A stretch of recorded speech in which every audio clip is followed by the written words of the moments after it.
रुपयांचं अगदी पारणे फिटू दे त्याच्या. हा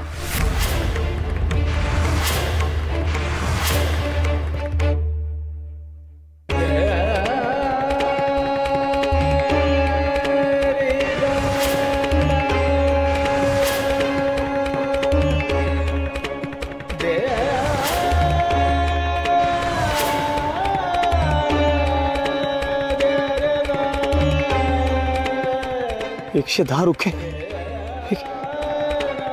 कसं शक्य आहे?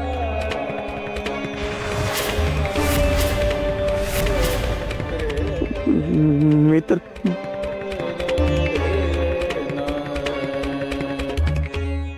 तरी मालक बोलायचे बी, अरे शिवाप्पा डोई जड होईल कर्ज, कसा फेडशील, चल देतो तुला मुदत वाढवून.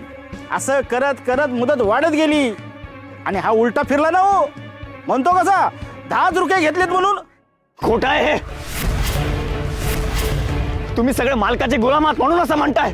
नारोबा, विसोबा, दिनकरराव, भुजंगराव सगळे खोटे आहेत आणि हा कागद सुद्धा खोटा आहे. शिवप्पा, आरडाओरडा करून काय उपयोग आहे?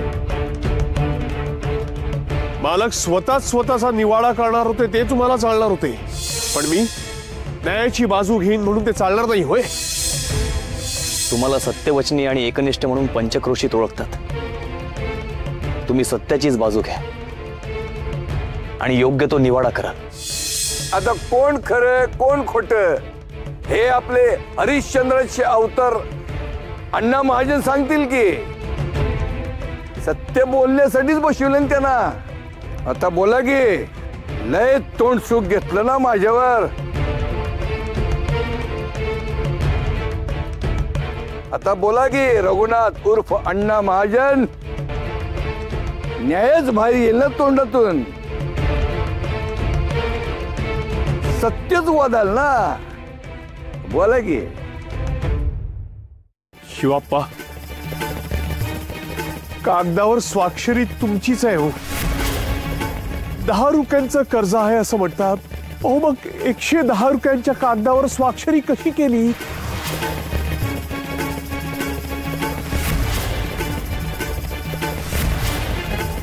हो, हा फार मोठा पुरावा आहे. नाही अण्णा, मालकानं सापळा रचलाय.